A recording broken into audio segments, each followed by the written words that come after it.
はい、皆さんこんにちは。米国特許セミナーパテントターミノロジーです。このシリーズでは、特許用語、表現などをできるだけわかりやすく解説しています。講師は米国特許弁護士であるブライアン・エプスタインさんです。はい、今回は、英文特許クレームにおける、過去形と現在完了形を中心に見ていきたいと思います。クレームで現在よりも前に起きたことを表現するということが多々あるんですけども、そのような時に過去形を使うべきなのか、それとも現在完了形を使うべきなのかについてブライアンさんにご解説いただきます。それでは始めたいと思います。Okay, Brian さん、please share your thoughts on simple past and present perfect tenses in patent claims. Sure. So let's begin by discussing what these tenses are. So when an action started in the past and has now finished, that is, it is no longer continuing, we use the simple past tense of a verb. So for example, we started session 16 at noon. On the other hand, when an action started in the past and is continuing, we use the present perfect tense of the verb. So session 16 is continuing, and so we say, we have started session 16. はい。ここではまずですね、過去形と現在完了形の基本をおさらいしました。始まった動作がすでに終わっている場合は過去形を使い、始まった動作が現在も進行している場合は現在完了形を使うということでした。はい、では次に行きたいと思います。Okay, Brian さん、please go ahead. Sure. So let's look at an example of a claim from an applicant. So I'll begin by, just reading the body of claim 2. So it says the processor is configured to determine whether the person who is asking authorization to use the machine is the previous worker who was authorized to use the machine in the previous round of manufacturing. And so the edit by the applicant was to change the word was, which is simple past, to the phrase has been, which is present perfect tense. And so the first question, of course, is, does this edit seem correct to a U.S. practitioner? And the answer here is yes. Using the present perfect phrase has been means that the previous worker continues to be authorized at the time of asking authorization, right? They didn't stop being authorized. The past tense was suggests the previous worker is no longer authorized at the time of the asking. So what we're looking at is a change in the status of the authorization of the previous worker. That's what this is about, and there's no reason for it to change, right? You were authorized before, you're authorized now, and so let's use the phrase has been, which is present perfect tense. But when I see these kinds of issues, although they are a correct edit, typically we can significantly improve the quality of the translation or the claims in other ways. And so we'll look at that on the next few slides. はい、ここでは実際のクレーム例を、紹介しました。この例の、文脈では、過去形よりもですね、現在完了形 has been の方が好ましいということでした。この authorization というものが現在においても有効なので、その場合、この has been の方が好ましいということでした。はい、では次に行きたいと思います。Next slide, please. Sure. So typically we have the Japanese and the English slides up at the same time. Claim 1's a little too long to do it, and we're not really looking at claim 1 for any significant details. We're mostly using it to analyze dependent claims on the next slides And so, I'm just posting this so that people have an opportunity to go back in the video and pause it or take a screen capture and refer back to it while we discuss the dependent claims on the next slides. All right. So now we're looking at the dependent claim. So this is the claim to what we're now calling 2A, which is the claim we just looked at. How can this claim be amended for clarity? So this is now claim 2B, where we basically set forth the same meaning of the claim, but with a lot fewer words. So now it just says the processor is configured to determine whether the person is the previous worker. When non-US practitioners look at the strictness of antecedent basis in America, they wonder why we obsess over it so much. And this slide is a great answer to that question, because sometimes you can significantly reduce the length of your claim. It's a lot clearer when you just say whether the person is the previous worker. So this claim has almost the identical scope of the previous claim.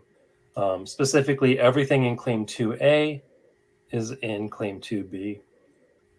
The use of the article the as opposed to a means that the person here is the same person who asked authorization in claim 1.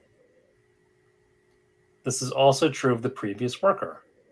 The previous worker in claim 2B is the same one who was authorized in claim 1.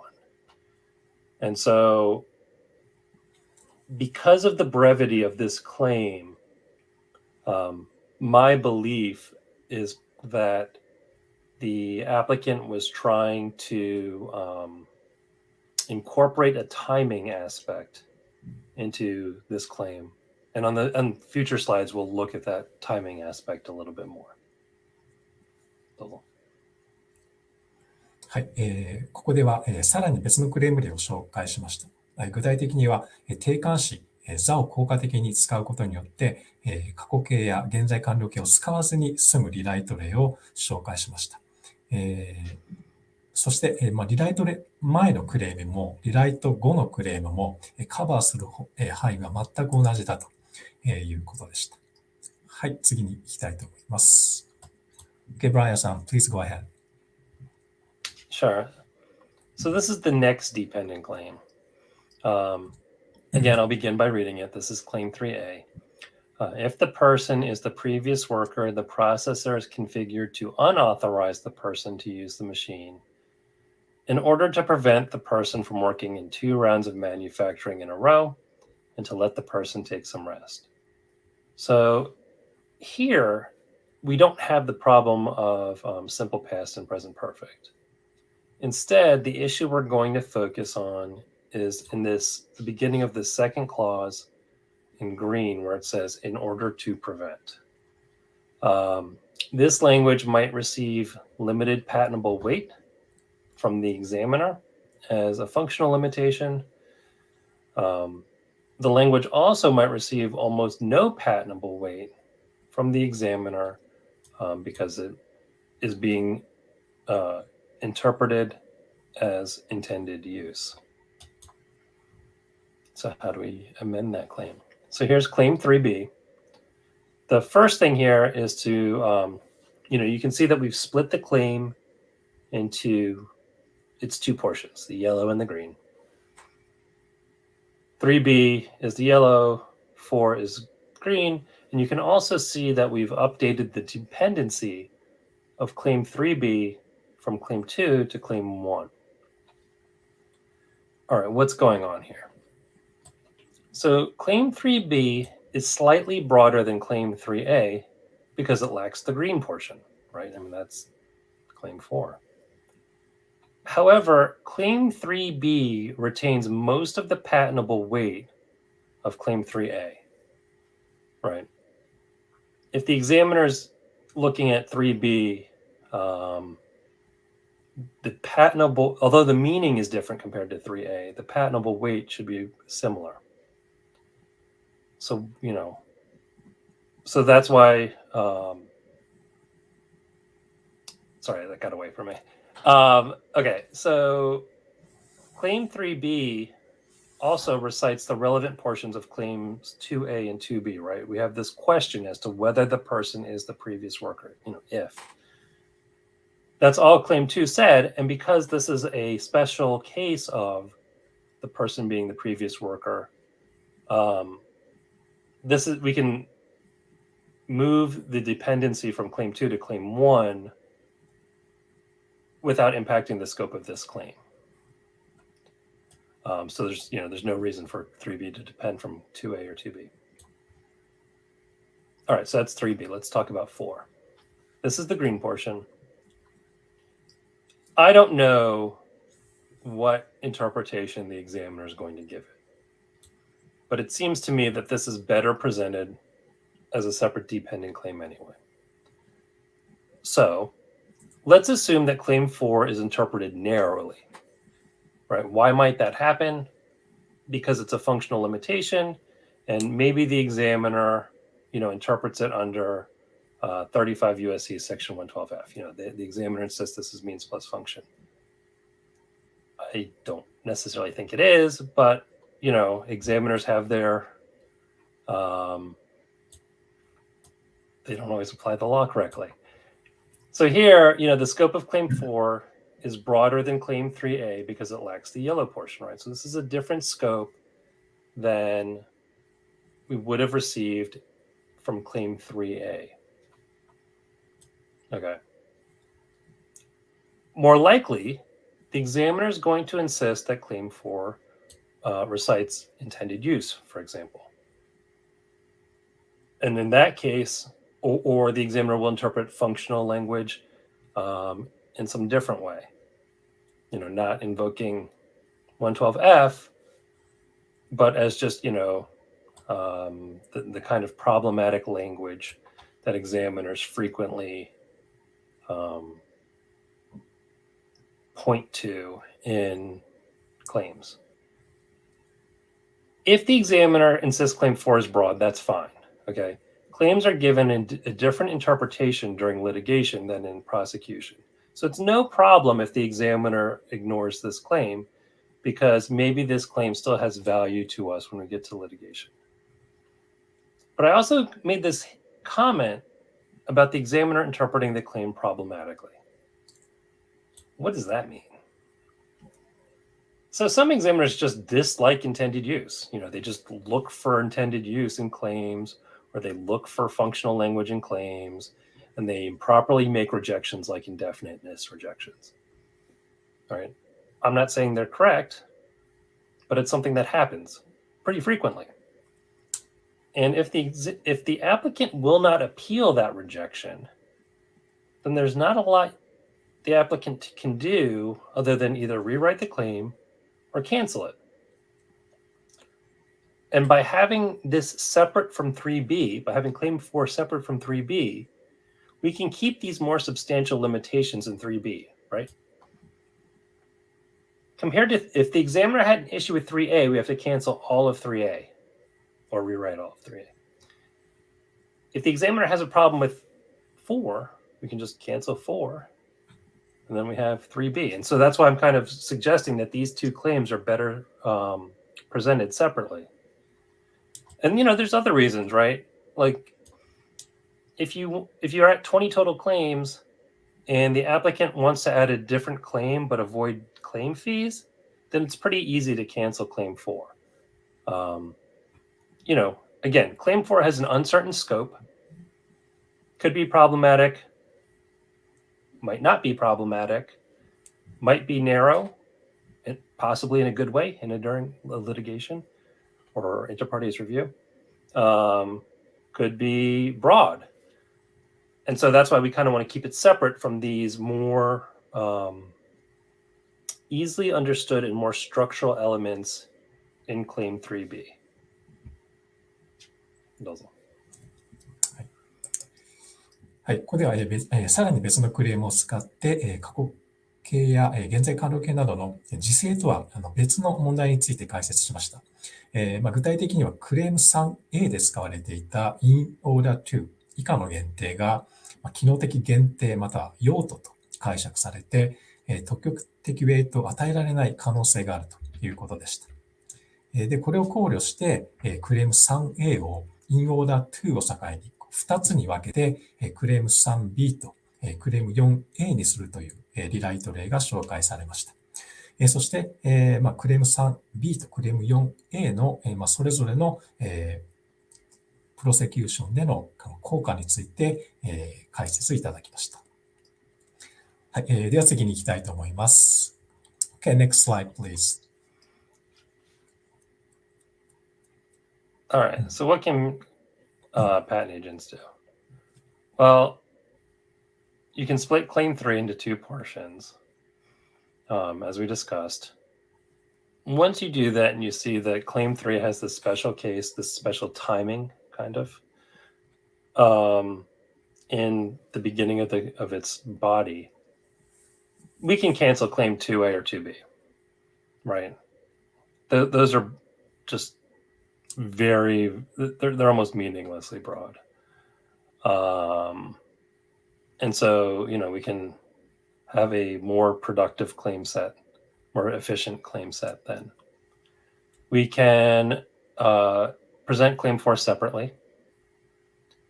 And, as I discussed, with regards to the past perfect and simple past and present perfect, when this issue is present, the claim usually has some bigger issue to it. And, and that might be how the timing is recited in the claim. And so frequently the best solution is to instead clarify the timing, right? As we did in claims 3A or 3B. We want to really specify that not just that there's the determination that they are the same person, but how that impacts the operation of the system, right? What result is achieved by that determination. はい、ここは代理人へのアドバイスについてでした。具体的には、クレーム 2A と 2B はキャンセルできる可能性があるということと、クレーム4は別クレームにすべきということでした。そして、クレーム 3A、3B のようにですね、タイミングに関する限定を加える方がいいかもしれないということでした。はい、では最後のスライドに行きたいと思います。Okay, go ahead, please. Sure. So what can translators do? Well, you want to translate to present perfect rather than simple past if possible. I'm slowly learning Japanese. And so, I don't know how achievable this is, whether these mean the same things, for example, in the case of a PCT application, whether it's, whether that's possible in a PCT or not. But certainly in a Paris Convention filing, that's fine. However, translators probably should not be suggesting canceling claims, right? You don't want to do the sort of thing where we're saying, oh, well, you can cancel claim 2 because that's in claim 3, and then you split claim 3 into 2 claims. That's maybe a bit strong coming from a translator. But that doesn't mean that translators can't perform that work, right? It's just up to, someone else whether that will be implemented. And so translators can point to the redundancies in claims, right? That's what we were doing in this session, is we're pointing to these redundancies between the beginning of claim 3 and the body of rewritten claim 2, so 2B. And I think that would be great coming from a translator. It says, like, look, this is very similar. If you want to reduce your claim fees, here's something you can do, and then leave it to the client as to whether they want to cancel that claim or not. はい、どうぞ。はい、最後は、翻訳者へのアドバイスについてでした。